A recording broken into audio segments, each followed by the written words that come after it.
होता, मुझे यकीन है कि औरत के बिना घर घर नहीं होता। Good morning everyone, myself Smriti Sharma.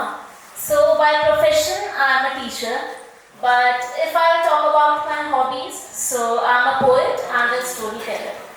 तो पिछले कुछ सालों से मैं कविताएं लिख रही हूँ, कहानियाँ लिख रही हूँ और उनको मंचों में प्रस्तुत करती आ रही हूँ।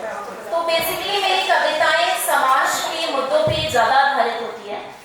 तो आज एक कहानी लिखी है, शीर्षक है लाल रंग। उम्मीद है कहानी के अंत तक पहुँचते पहुँचते आपको काफ़ी अच्छे से समझ में आ जाएगी।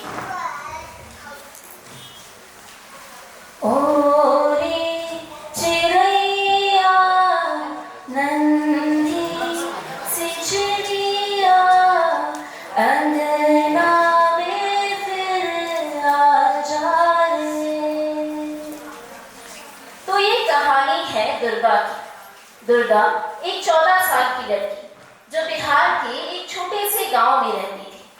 पहले तो दुर्गा को स्कूल जाना बिल्कुल नहीं पसंद था, लेकिन आजकल ना वो बहुत खिलखिला कर स्कूल जाने लगी, क्योंकि दुर्गा को स्कूल में मुफ्त का खाना जो मिल रहा था। मुफ्त के खाने का स्वाद लेते हुए दुर्गा बड़ी ही खुशी के साथ स्कूल जाती और घर आकर छोटे मोटे काम निपटाकर अपने बाबा का इंतजार करती।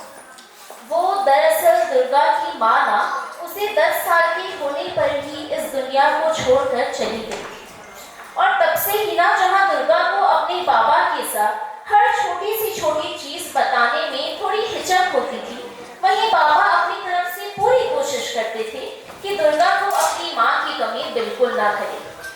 जिंदगी कुछ बहुत ज्यादा खुशहाल तो नहीं, पर ठीक ठाक सी चल रही थी कि एक दिन कुछ यूं हुआ कि दुर्गा जब स्कूल से घर वापस लौट रही थी तो गांव के कुछ लोग उसे देखकर हंस रहे थे। कुछ बुजुर्ग लोग उसे अपने पैर छूने से मना कर रहे थे, तो वहीं कुछ बच्चे उसे देखकर मानो डर के दूर भाग रहे थे।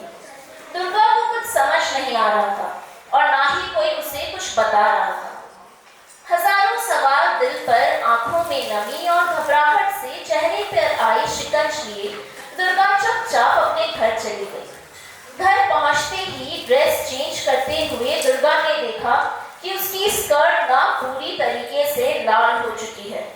उसको अब भी कुछ समझ नहीं आया और वो एक कोने में बैठकर घुट-घुट कर रोने लगी। यहाँ से कहाँ जाऊं, कहाँ मैं छुप जाऊं, ये आधा सा दिल मैं कैसे लगाऊं, हो खुद से जुदा मैं, हो खुद से खफा मैं, ये सारी बातें मैं किसको बताऊं।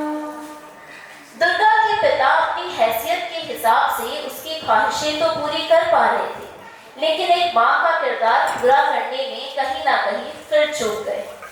अब दुर्गा 24 साल की हो चुकी है और एक बहुत ही समझदार लड़की बन चुकी है और लेखिका के पद में अपने गांव का नाम रोशन भी कर रही है।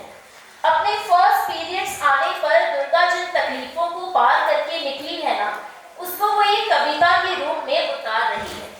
तो सुनिएगा ध्यान से दुर्गा की कलम। लड़कपन वाली बचपन के बाद, लड़कपन वाली बचपन के बाद जिंदगी में एक मोड़ आया। उस बहते हुए लाल रंग ने बड़े होने का एहसास दिलाया। जीवन में रंगों का मतलब खुशियों से है, जीवन में रंगों का मतलब खुशियों से है, मेरे बाबा ने मुझको था बताया। पर तड़पाकर मुझको इस भयानक दर्द में लाल रंग ने बाबा को गलत ठहराया। ना समझ में कुछ आ रहा था, ना समझाने का किसी ने हौसला दिखाया। और आज तो उन पड़ोस वाले चाचू ने भी